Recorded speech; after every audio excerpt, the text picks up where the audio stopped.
Assalamu alaikum dear students. Vaccines for 10th biology. What is vaccine itself? A material containing weakened or killed pathogens. एक ऐसा material जिसमें कमज़ोर जरसों में या मुर्दा जरसों में पाए जाते हैं उसे वैक्सीन कहते हैं। पैथोजेंस बीमारी फैलाने वाले माइक्रोस्कोपिक ऑर्गेनिजम्स को पैथोजन कहा जाता है। And the vaccine is used to produce immunity to a disease by stimulating the production of antibodies. और वैक्सीन को अमूमन जानदारों में इम्यूनिटी पैदा करने के लिए इस्तेमाल किया जाता है। याद रहे कि इम्यूनिटी उस वक्त पैदा होती है जब किसी भी जानदार में प्रोडक्शन ऑफ एंटीबॉडी होती है। एंटीबॉडी पैदा करके इम्यूनिटी पैदा करना ये वैक्सीन का बुनियादी काम होता है। लिहाजा वैक्सीन कमज़ोर जरसोमों या मुर्दा जरसोमों पर मुश्तमिल ऐसा मटेरियल होता है जो जानदारों में एंटीबॉडी पैदा करवा कर इम्यूनिटी के लेवल को बढ़ाता है। Let's see work of Edward Jenner. In 1976, British physician Edward Jenner infected a young boy with cowpox. 1796 में एक ब्रिटिश फिजिशियन मिस्टर एडवर्ड जिन्नर ने सबसे पहली बार एक 8 साला उम्र के लड़के को काउपॉक्स के साथ मुतासर किया by injecting pus cells. Cowpox के पीप वाले सेल उस बच्चे के जिस्म में दाखिल कर दिए। After the boy had recovered from cowpox, तो वो बच्चा बीमार हो गया। जब बच्चा रिकवर हुआ, बीमारी से सेहतमंद हुआ, Jenner injected the pus cells from a smallpox patient into him. तो स्मॉल पॉक्स के पस सेल उस बच्चे के जिस्म में फिर इंजेक्ट कर दिए। The boy did not gate small pox, बच्चे को स्मॉल पॉक्स नहीं हुई। यानी कि मुख्तसरन 8 साला उम्र का बच्चा है जिसका नाम जोसेफ हिप है, एडवर्ड जिन्नर के पास रज़ाकाराना तौर पर लाया गया।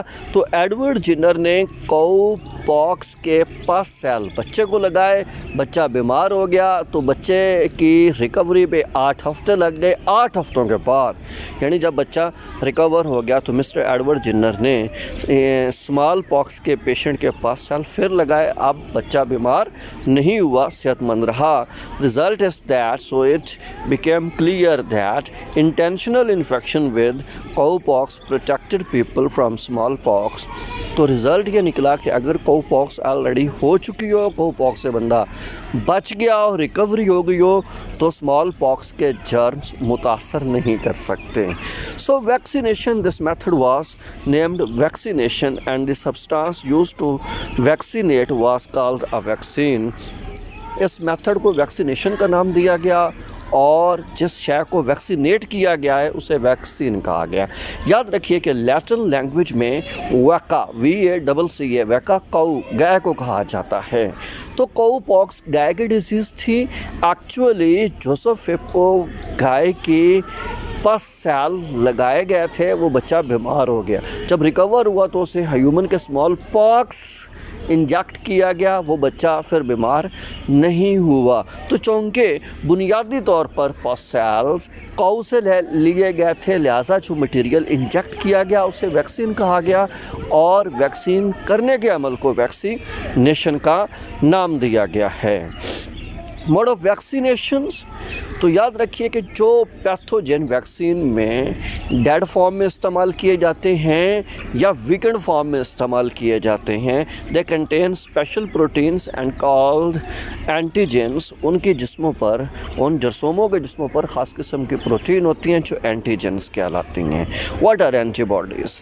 When pathogen enter the body of host, जब होस्ट के पेशेंट के जिस्म में एंटीजेंस या पैथोजन दाखिल होते हैं, these protein stimulate the immune response in host. तो ये प्रोटीन्स यानी एंटीजेंस होस्ट में, पेशेंट के जिस्म के अंदर इम्यून सिस्टम को रेस्पॉन्ड करते हैं, स्टिमुलेट करते हैं। That is the synthesis of antibody.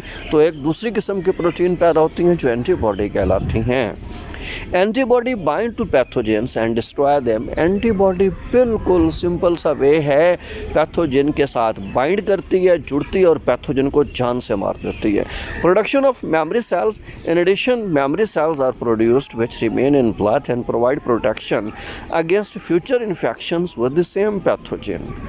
तो एंटीबॉडी के पैदा होने के साथ साथ होस्ट इम्यून रेस्पॉन्स सिस्टम से चंद एक मेमोरी सेल्स भी पैदा होते हैं और ब्लड के अंदर मुस्तकिल बुनियादों पे एग्जिस्ट करते हैं, ताकि फ्यूचर में अगर सेम पैथोजन उसी बीमारी का जरसोमा दाखिल होता है तो वो मेमोरी सेल्स उस जरसोमे को किल करेंगे, उस पर काबू पाएंगे और बीमारी नहीं होने देंगे, प्रोटेक्शन प्रोवाइड करते हैं। So say stimulation of white blood cells when a vaccine that is weakened और dead pathogen is introduced into bloodstream, the white blood cells are stimulated. जब कभी वैक्सीन इंसान को लगाई जाती है तो वाइट ब्लड सेल स्टिमुलेट करते हैं। वाइट ब्लड सेलों में से lymphocyte cells are too much active. Lymphocyte cell दो तरह के होते हैं, कुछ को हम बी लिम्फोसाइट सेल कहते हैं और कुछ को टी लिम्फोसाइट सेल कहते हैं।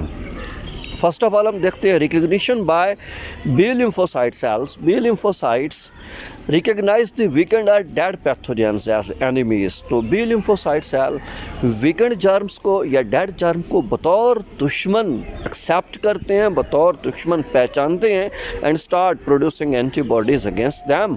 और यही बी लिम्फोसाइट सेल उन वैक्सीन के मुर्दा या कमज़ोर जरसोमों के ख़िलाफ़ प्रोटीन्स बनाते हैं, यानी एंटीबॉडी बनाते हैं। और यही एंटीबॉडी उन वीकेंड या डेड पैथोजेंस को, उनके साथ साथ पाए जाने वाले ओरिजिनल पैथोजन को भी जान से मार देती है। So protection against pathogens, these antibodies remain in the blood. ये ब्लड में रहती हैं, प्रोवाइड प्रोटेक्शन अगेंस्ट पैथोजेंस। और इनका बुनियादी काम बीमारियों के ख़िलाफ़, जरसोमों के ख़िलाफ़ हिफाजत मुहैया करना है। If real pathogens enter blood, अगर हकीकी पैथोजन खून में आ गया, the already present antibodies kill the real pathogen. तो दाखिल होने वाली तो एंटीबॉडीज़ रियल पैथोजन को जान से मार देती, किल कर देती हैं, ख़त्म कर देती हैं। सो बी लिम्फोसाइट सेल हमेशा एंटीजन के साथ अटैच होते हैं, बाइंड करते हैं और उसे जान से मार देती हैं। जबकि जो टी लिम्फोसाइट सेल्स होते हैं वो उन्हें एनगल्फ कर लेते हैं, खा लेते हैं जरसोमों को। So this is the basic mechanism of vaccine. Thank you for watching. Stay